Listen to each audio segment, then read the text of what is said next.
네, 안녕하세요. 토스커머스 AI팀의 이동준입니다. 네, 이번 세션에서는 쇼핑 카탈로그를 자동화하기 위해서 AI를 극한으로 활용했던 경험에 대해서 공유드리고자 합니다. 기술의 세부 사항보다는 어떤 문제들이 있었는지, 그리고 또 어떻게 문제를 풀어왔는지 저의 시행착오와 고민들을 조금 더 자세히 이야기해 보려고 합니다. 네, 간단한 저의 소개이고요. 네, 커머스 AI팀은 올해 3월에 만들어진 나름 따끈따끈한 신생팀입니다. AI팀은 만들어지기 전부터 몇 가지 이제 풀어야 할 과제가 정해져 있었는데요. 그 중에서 가장 우선순위가 높은 문제는 바로 카탈로그 작업이었습니다. 보통은 커머스에서 상품을 그대로 판매하지 않고 카탈로그화를 통해서 이 카탈로그를 기준으로 고객분들에게 상품이 노출되곤 합니다. 네, 문제는 이 카탈로그화 작업을 사람이 하나하나 수작업으로 진행을 하고 있었는데 기존의 70명의 인력으로는 지금 처리하고 있는 속도보다 새로운 상품이 들어오고 있는 속도가 더 높았던 상황입니다. 그렇게 자연스럽게 처리되지 못한 상품들이 계속 쌓이고 무려 1,300만여 개의 상품들이 남아 있었던 상황입니다. 네, 그래서 700명을 뽑을지에 대한 답을 드리기 위해 그렇게 AI팀은 만들어지자마자 카탈로그 자동화 작업에 착수하게 됩니다. 네, 이 카탈로그에 대해서 조금 더 자세히 설명을 드리면은 왼쪽 화면이 카탈로그가 적용되기 전에 셀러분들이 이제 등록한 상품 이름이 그대로 노출되는 케이스입니다. 예를 들어서 줄 서는 맛집, 그리고 26년 전통 이런 식으로 미사일구가 들어가기도 하고 상품의 정보가 한눈에 들어오지 않는 것을 보실 수가 있을 겁니다. 네, 오른쪽은 이제 카탈로그화가 진행된 상품들입니다. 삼다수 무라벨 2리터 6개 이렇게 상품의 명확한 이름과 필수적인 옵션 정보들이 한눈에 들어오게 됩니다. 그리고 동일한 상품들을 하나의 카탈로그로서 묶어서 가격을 비교할 수 있게 되는 장점 또한 있습니다. 네, 이러한 카탈로그 작업이 왜 필요할까요? 네, 상품에 대한 보다 명확한 정보를 제공한 것과 더불어서 지면 효율화 그리고 가격 경쟁의 장점이 있습니다. 예를 들어서 카탈로그 이전에는 그 100개의 상품이 중복되는 상품을 포함해서 그대로 노출이 되었다면은 카탈로그 이후에는 동일한 상품을 묶어서 중복이 없이 예를 들어서 한 70개의 상품만 노출이 될 수 있는 것이죠. 그래서 카탈로그는 추천과 검색을 통해서 노출이 되는 기본 근간이 되는 아주 중요한 작업입니다. 그리고 동일한 상품들 사이에서는 가격 경쟁이 이루어지기 때문에 보다 저가의 상품을 고객분들에게 제공할 수 있게 되는 것이죠. 네, 결국 이 무수히 많은 상품들을 제 시간 안에 처리하기 위해서는 자동화가 필요했던 상황입니다. 네, 그동안 다수의 머신러닝 프로젝트를 진행해 보면서 몇몇은 자동화를 진행해 본 적이 있기도 했었습니다. 문제는 자동화를 위해서는 무엇보다 성능이 중요하다는 것을 알고 있었기 때문에 더 고민이 많이 되었는데요. 또한 이제 모델을 새로 학습하기에는 저희가 쓸 수 있는 레이블 자체도 좀 부족했던 상황이 있었습니다. 그래서 일정 성능을 달성하기 전까지는 사람을 도와서 레이블을 확보하고 추후 자동화로 나아가는 방향을 생각도 많이 해보았었습니다. 네, 이렇게 고민을 계속하던 중에 토스에서는 포커스 온 임팩트라는 핵심 가치가 있는데요. 이제 하면 좋을 10가지보다 임팩트를 만드는 데 집중한다라는 말입니다. 그래서 이 임팩트의 관점으로 본다면은 네, 바로 자동화에 집중해서 더 빠르게 문제를 풀어내는 것이 맞는 방향이라고 생각을 하였습니다. 네, 그렇게 카탈로그 자동화 작업을 이제 시작하게 됩니다. 자동화를 진행하기 전에 문제를 조금 더 작게 쪼개서 하나하나씩 해결하는 방향으로 잡았습니다. 알고리즘에서 많이 다뤄지는 디바이드 앤 컨커와 같이 문제를 조금 더 나눌수록 난이도가 낮아지고 이 낮은 난이도는 자동화를 만족하기 위한 성능을 조금 더 쉽게 만족할 수 있게 됩니다. 네, 그래서 바로 상품을 보고서 새로운 카탈로그를 만드는 작업과 동일한 상품을 묶는 작업 두 가지를 각각 나누게 됩니다. 네, 먼저 새로운 카탈로그를 만드는 과정은 다음과 같습니다. 상품에서 이제 상품명과 주요 옵션 정보를 뽑아서 카탈로그 명으로서 구성을 하게 됩니다. 예를 들어서 이 함박스테이크 상품은 통통이 더블 함박스테이크 270g 2개입 이렇게 되는 것이죠. 네, 가장 기본적인 작업의 방향은 LLM으로 사람의 작업 방식을 따라가자였습니다. 네, 어떻게 풀어가야 할지 방향을 찾던 중에 수기로 하시는 분들 간의 작업량의 차이가 꽤 나는 것이 눈에 들어왔습니다. 적게는 2배, 많게는 3배까지 차이가 나는 것을 볼 수가 있었고요. 그래서 생각을 좀 해보았습니다. 잘하는 분의 노하우를 습득해서 최대한 그대로 반영해보자라는 생각을 해보았고, 실제 카탈로그 작업을 오래 하신 분을 찾아가서 양해를 구하고 옆에 앉아서 30분 동안 어떻게 작업하시는지를 계속 지켜봤었습니다. 이렇게 계속 보고 있으니까 일정한 패턴이 좀 눈에 들어오더라고요. 네, 새로운 카탈로그를 만드는 과정에서 가장 중요한 정보는 상품의 상세 페이지였습니다. 네, 상품명 또는 제품명이 무엇인지, 그리고 주요 옵션을 빠르게 찾습니다. 이때 주요 옵션은 보통 이미 작업을 많이 해보셔서 그런지 뽑아야 할 정보가 이미 머릿속에 있으신 편이었습니다. 그래서 이 예시로 들었던 함박 스테이크로 치면은 개당 용량과 수량이 주요 옵션이 됩니다. 네, 그래서 이 정보를 찾으면은 셀러가 등록한 정보와 비교하여 카탈로그 명으로서 전체를 정리하게 됩니다. 네, 그리고 전체적으로 계속 작업하시는 그 과정에서는 이전에 만들었던 카탈로그 명들을 계속해서 참고하시는 모습을 볼 수가 있었습니다. 네, 그래서 이 방식을 기계에 도입한다고 하면은 먼저 상세 이미지에서는 필요한 정보를 찾는 과정에 OCR이 사용이 됩니다. 제품명 또는 주요 속성들이 작은 글씨로 적혀 있는 경우가 있는데 이런 내용을 정확하게 인식하기 위해서는 OCR이 필요했던 상황입니다. 다음으로는 상품에 대한 설명 중에서 꼭 필요한 내용들만 LLM으로 추출하는 것이죠. 네, 그리고 이때 기존에 작업되었던 유사한 그 상품에 대한 카탈로그 명들은 퓨샷으로서 계속 예시로서 활용이 되게 됩니다. 네, 간단하게 도식화를 해보면은 이러한 워크플로우를 볼 수 있습니다. 처음에 OCR이 돌아가고, 그다음 상품 정보를 추출하고, 그 다음에 정리해서 카탈로그 이름이 생성되는 과정입니다. 네, 여기서 한 가지 퓨샷의 중요성에 대해서 이야기를 드리고 싶은데요. LLM을 사용함에 있어서 다른 무엇보다 퓨샷이 가장 적용하기 쉬우면서도 가장 성능을 올리는 데 있어서 중요한 역할을 합니다. 태스크에 따라서 웬만하면은 프롬프트만으로 한 90%의 성능은 달성 가능하다라는 말이 있을 정도입니다. 이때 이제 퓨샷을 넣는다고 했을 때 특히 단순한 예시가 아니라 모델이 헷갈리는 엣지 케이스에 집중하는 것이 특히 중요합니다. 네, 저희는 이런 퓨샷을 크게 2가지 종류를 추가했습니다. 첫 번째는 모델이 헷갈리는 케이스를 테스트하면서 지속적으로 추가를 해주었고, 다음으로는 이제 그 유사한 카테고리마다 어떻게 보면 같은 카테고리에서 비슷한 상품들은 어떻게 그 카탈로그 명이 만들어졌는지 확인할 수 있도록 그 각기 다른 예제를 25개를 연결해서 최대한 또 성능을 끌어올렸습니다. 네, 이렇게 카탈로그 명을 만들면서 한 가지 의문이 생기게 됩니다. 잘 만들어진 카탈로그 이름이 무엇일지, 혹시 무슨 기준으로 잘 만들었다고 판단할 수 있을지, 이게 또 생각하다 보니까 좀 어려운 부분이 있어서 그럼 반대로 잘못 만들어진 이름은 알기 쉽지 않을까라는 생각을 해보게 됩니다. 네, 머신러닝 프로젝트에서는 항상 성능 그 매트릭이 따라오게 되는데요. 그 LLM 기반으로 프로젝트를 진행할 때는 태스크의 특성상 정량적으로 평가하기 어려운 상황들을 맞닥뜨리게 됩니다. 이럴 때 LLM 애저 저지라는 방식을 사용할 수 있는데요. 간단하게 풀어서 말씀드리면은 평가 또한 LLM으로 하는 것입니다. 네, 앞서 말씀드린 것처럼 잘 만들어진 카탈로그 명을 명확하게 구분하기가 어렵다 보니 반대로 잘못된 케이스를 잡아내는 용도로 접근을 하게 됩니다.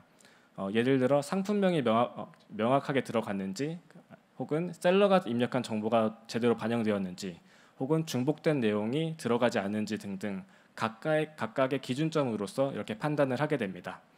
네, 그래서 잘못된 케이스가 없으면 5점, 만약에 잘못된 케이스가 있다면 3점, 혹시 더 많아진다면 1점, 이런 식으로 판단하도록 프롬프트를 구성을 하였습니다. 네, 마지막으로 또 더 성능을 끌어올리기 위해서 사용했던 체이닝 방식입니다. 공장의 컨베이어 벨트와 같이 각 단계에서 하나씩 자신의 일을 처리하다 보면은 끝에 완성품이 나오는 방식이 되는 것입니다.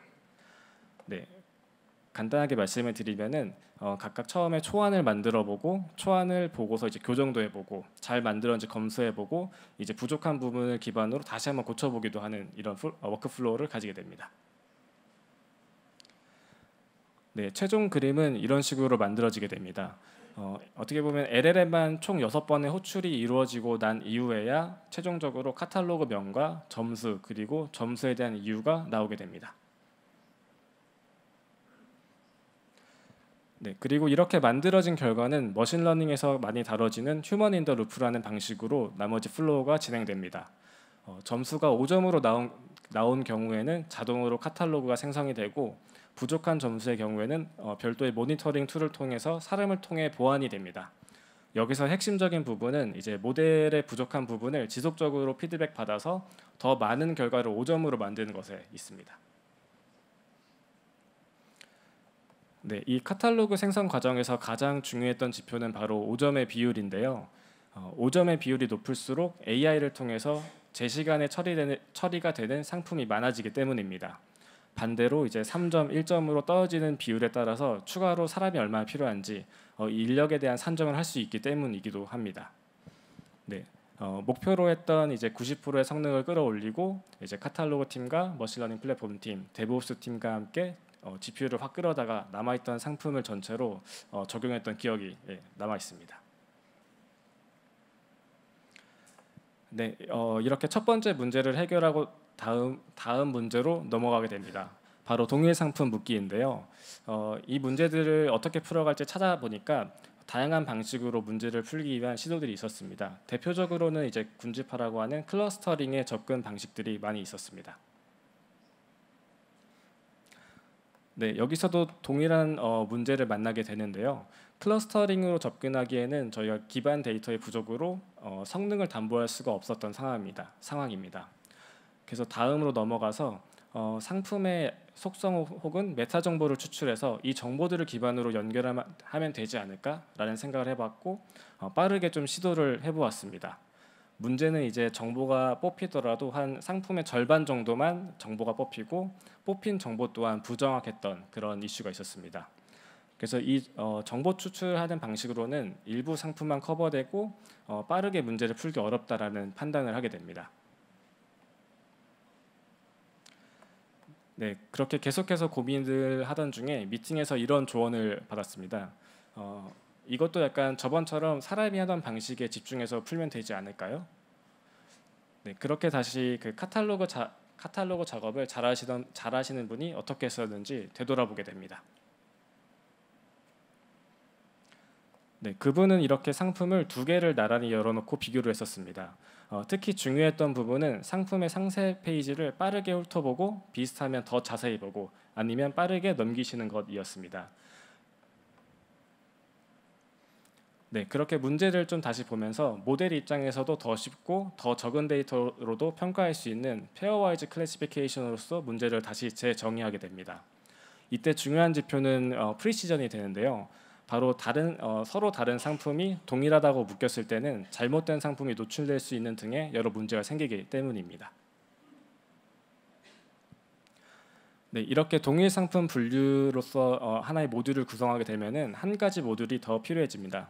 바로 매칭 호복은 추출인데요. 이제 유사한 상품을 그러니까 리트리버를 하는 모듈이 됩니다. 네, 이렇게 각각의 모듈을 구성하면은 앞서 이야기한 분할 정보과 같이 각각의 모듈이 해결해야 하는 문제 또한 분리가 되는 장점이 있습니다. 네, 이 2가지 모듈이 합쳐졌을 때 상품들은 서로소 집합이라는 자료 구조화에 동작하게 됩니다. 지금 예시는 이제 1번, 2번, 3번, 4번이 다 같은 상품인 케이스입니다. 이 돌아가는 이제 방식을 간단히 설명드리면은 1번을 기준으로 유사한 상품을 찾아가지고 2번을 뽑게 되고 1번과 2번이 동일한지 비교했을 때 이제 중간 2번처럼 그러니까 두 번째 단계처럼 1번과 2번이 연결이 됩니다. 또 같은 과정을 3번에 대해서 반복했을 때 3번과 4번이 연결되고 마지막으로 1번과 3번이 연결됐을 때 가장 오른쪽에 있는 그림처럼 1, 2, 3, 4번이 하나의 그룹으로 연결되는 것을 보실 수가 있습니다. 네, 이러한 방식으로 동일한 상품을 계속 연결하다 보면은 다음의 이슈를 만나게 됩니다. 바로 한번 잘못 연결하면은 계속해서 잘못된 상품이 약간 줄줄이 소시지처럼 연결이 되는 것이죠. 여기 예시로 봤을 때는 오른쪽에 있는 이 신발이 좀 잘못 연결되는 것을 보실 수가 있습니다. 네, 이렇게 잘못된 상품이 추가된 그룹을 제거하기 위해서 한 가지 단계가 더 추가가 됩니다. 랜덤하게 선을 새로 그어서 동일한 상품이 잘 묶여 있는지 판단하는 MST라는 MST 검증 로직입니다. 네, 왼쪽처럼 그 처음에 상품을 비교하면서 하나의 그룹이 만들어졌을 때 이때는 이제 보지 못했던 서로 비교해 보지 못한 새로운 상품들끼리도 동일하다고 판단하는지 추가적으로 한 번 더 검증하는 방식이 되는 것이죠. 네, 이렇게 만들어낸 그룹은 별도로 정확도 체크를 거쳤습니다. 최근에 화두가 되고 있는 이 바이브 코딩이 이런 이 사례에 좀 사용하기 아주 적합한데요. 스트림립 기반으로 간단한 데모 웹페이지를 만들어서 전체 상품을 한눈에 체크할 수 있도록 웹페이지를 만들었고, 여기서 이제 그러니까 그룹이 잘 묶였으면 체크, 만약에 좀 잘못된 게 섞여 있으면 X, 이런 식으로 수기 작업자 분들께 전달하여서 그룹의 정확도를 별도로 또 검증받았습니다. 네, 이렇게 세팅된 동일 상품 묶기는 다음과 같이 단계별로 목표한 성능을 만족하면서 자동화로서 도입이 되게 됩니다. 네, 이렇게 자동화를 통해서 달성한 대표적인 성과는 시간과 비용입니다. 대략적인 추산으로는 원래 이제 1,450명이 한 50일 동안 작업을 해야 처리할 수 있었고, 이때 비용은 대략적으로 한 98억이 들어갔을 것으로 보았습니다. 네, 이 시간과 비용을 모두 세이브하였고 앞으로 더 많은 상품이 들어와도 시스템을 확장하여서 보다 쉽게 처리할 수 있게 된 것이 또 하나의 큰 의의라고 할 수 있을 것 같습니다. 네, 사실 이 과정에서 모두 담지는 못했지만 현실적인 이슈들이 굉장히 많이 발생하게 됩니다. LLM은 모두 잘못된 결과를 낼 수도 있고 GPU 리소스 또한 굉장히 많이 필요합니다. 그래서 제대로 시스템화가 되려면은 정말 수많은 엔지니어링 이슈가 발생하게 됩니다. 네, 그렇기 때문에 그 LLM으로 문제를 풀 때는 크게 다음 두 가지는 염두에 두면은 좋습니다. 다른 모델도 마찬가지이나 추론 결과가 잘못된 케이스에 대한 대비책을 협업하는 팀과 함께 준비하는 것이 필요합니다. 실제로도 잘못된 케이스가 그러니까 잘못 만들어지는 그런 케이스가 종종 발생하기도 하여서 후속 대응을 했던 경험도 있습니다. 다음으로 리소스 비용에 대한 부분입니다. 먼저 LLM으로 문제를 풀었다면은 이후에는 자연스럽게 정답 레이블이 쌓이게 됩니다. 예를 들어서 그 동일 상품으로 묶은 그룹 자체가 이제 레이블이 될 수 있는 것이죠. 그래서 이 데이터를 활용해서 별도의 학습하고 평가하는 방식으로 작은 모델을 파인 튜닝 한다라고 하면은 더 적은 비용으로서 또 이제 문제를 다시 풀 수 있게 될 것입니다. 그리고 이런 방식을 LLM을 통한 부트스트래핑이라고 합니다. 네, 이 자동화 과정을 들으시면서 혹시 이전 머신러닝 프로젝트와 다른 점이 보이시나요? 네, 최근 업계 유명 인사인 안드레 카파시가 강연했던 내용에는 소프트웨어 3.0이라는 내용이 있습니다. 코드를 기반으로 동작하는 것이 소프트웨어 1.0, 그리고 웨이트 기반으로 동작하는 것이 2.0, 그리고 마지막 프롬프트만으로 동작할 수 있는 이 LLM이 소프트웨어 바로 3.0입니다. 네, 도표로 보면 일반적인 머신러닝 프로젝트는 다음의 과정들을 순차적으로 진행하게 됩니다.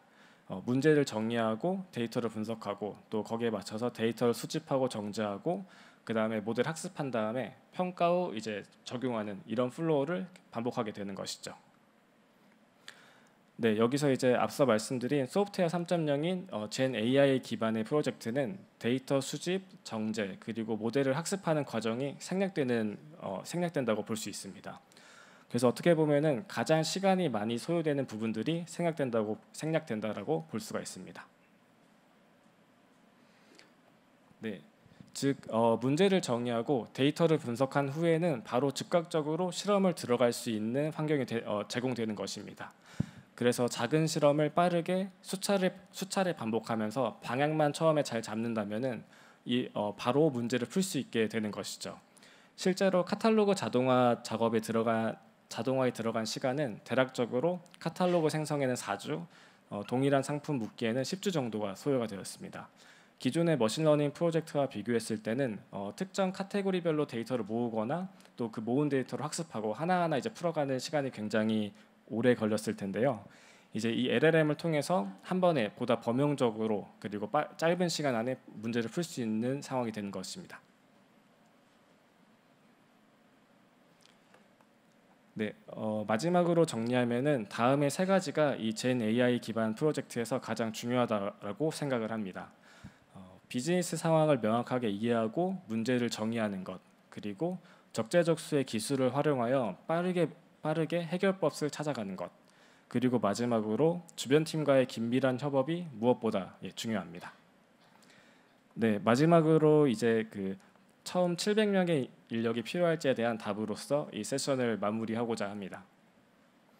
네, AI로 다 자동화되었습니다.